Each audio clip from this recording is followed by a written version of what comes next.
Assalamualaikum warahmatullahi wabarakatuh. Selamat pagi anak-anak. Kali ini kita akan belajar materi kelas 4, tema 1, indahnya kebersamaan, subtema 1, keberagaman budaya bangsaku, pembelajaran 4.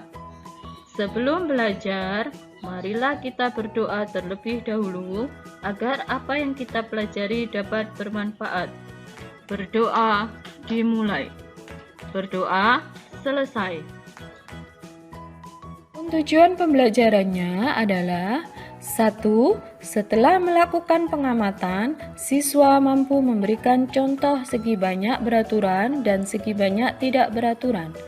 2. Setelah bereksplorasi, siswa mampu menunjukkan perbedaan segi banyak beraturan dan tidak beraturan. 3. Setelah membaca teks, siswa mampu menuliskan gagasan pokok dan gagasan pendukung dari setiap paragraf teks yang dibaca dengan terstruktur. 4. Setelah melakukan demonstrasi, siswa mampu menjelaskan pentingnya sikap persatuan dan kesatuan dalam keberagaman dengan terperinci. Indonesia juga kaya akan keberagaman kain tradisional. Misalnya batik, songket, dan ulos. Jenis-jenis kain tersebut merupakan kekayaan budaya bangsa. Ayo kita cari tahu lebih lanjut. Nah, coba sekarang amatilah kain tradisional Nusantara berikut ini. Di sini terdapat 3 kain dengan motif yang berbeda. Kalau kalian perhatikan, ada bentuk-bentuk motif segi banyak, bukan? Kita akan belajar tentang segi banyak. Segi banyak dibedakan menjadi segi banyak beraturan dan segi banyak tidak beraturan. Mari kita bahas. Segi banyak beraturan mempunyai seluruh sisi dan sudut yang sama besar. Coba perhatikan pada bangun segitiga berikut. Pada sisi A, B, dan C memiliki panjang yang sama. Sudutnya pun sama besar. Demikian juga pada bangun persegi ini. Sisi A, B, C, dan D sama panjang. Keempat sudutnya pun sama besarnya. Itulah segi banyak beraturan. Sedangkan segi banyak tidak beraturan mempunyai panjang sisi dan besar sudut yang tidak sama. Coba kita perhatikan pada contoh berikut ini. Pada sisi A, B, dan C panjangnya tidak sama. Demikian juga dengan sudut-sudutnya tidak sama besar. Baiklah, saya akan memberikan satu contoh lagi. Pada sisi A, B, C, dan D tidak sama besar. Sudutnya pun tidak sama. Demikianlah yang disebut dengan segi banyak tidak beraturan. Nah, sekarang kerjakan latihan berikut ini. Di sini disajikan beberapa bentuk bangun datar. Manakah yang merupakan segi banyak beraturan? Selain kain tradisional, Indonesia juga memiliki banyak keragaman budaya yang lain. Di antaranya adalah kesenian tari. Contohnya adalah tari Kipas Pakarena.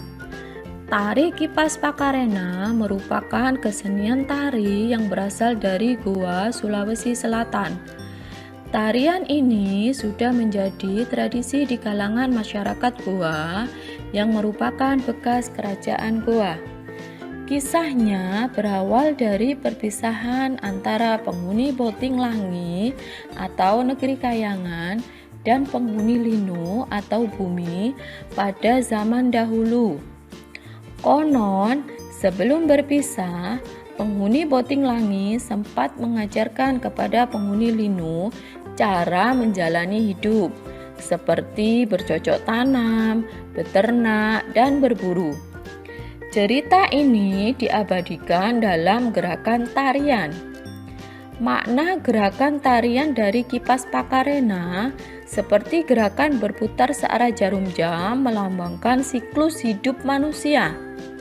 Gerakan naik turun mencerminkan roda kehidupan yang kadang berada di bawah dan kadang di atas. Cara menari yang lembut mencerminkan karakter perempuan Goa yang sopan, setia, patuh, dan hormat. Secara keseluruhan, gerakan tari ini mengungkapkan rasa syukur.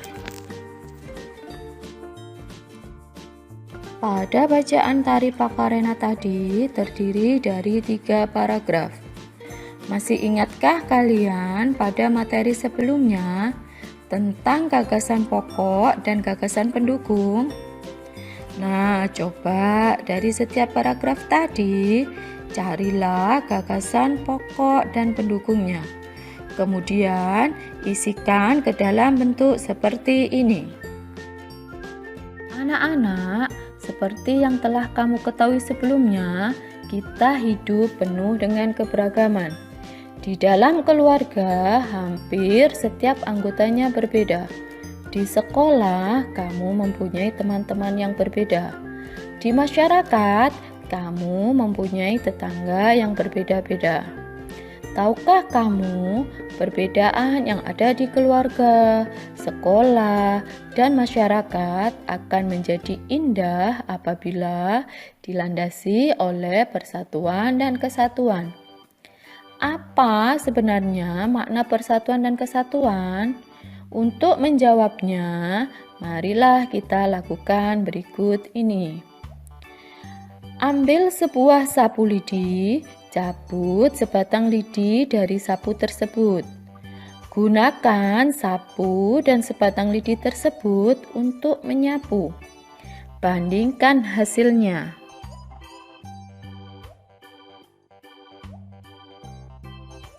Pada umumnya, sapu lidi digunakan untuk menyapu.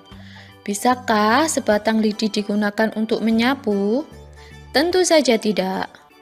Lidi dapat digunakan untuk menyapu jika terdiri atas beberapa puluh atau ratus lidi yang diikat cukup erat menjadi satu. Dengan menyatukan lidi-lidi dalam satu ikatan akan tercipta kekuatan yang besar. Jadi, persatuan dan kesatuan dapat diartikan kumpulan bagian-bagian yang dipersatukan. Hal itu merupakan bukti pentingnya kekompakan dalam mewujudkan persatuan. Dengan demikian, persatuan tidak mementingkan kepentingan diri sendiri atau kelompok, tetapi lebih mengutamakan kepentingan umum. Menurutmu, apa yang akan terjadi jika kita memiliki sikap persatuan dan kesatuan? Dan apa yang akan terjadi jika kita tidak memiliki sikap persatuan dan kesatuan? Anak-anak, dari video ini kita telah belajar membedakan segi banyak beraturan dan tidak beraturan, menemukan gagasan pokok dan gagasan pendukung dari sebuah teks, serta mendemonstrasikan pentingnya persatuan dan kesatuan. Sampai jumpa di lain kesempatan. Jangan lupa jaga kesehatan, hindari kerumunan, pakai masker, dan rajin cuci tangan. Tetap semangat meskipun belajar dari rumah. Terima kasih. Wassalamualaikum warahmatullahi wabarakatuh.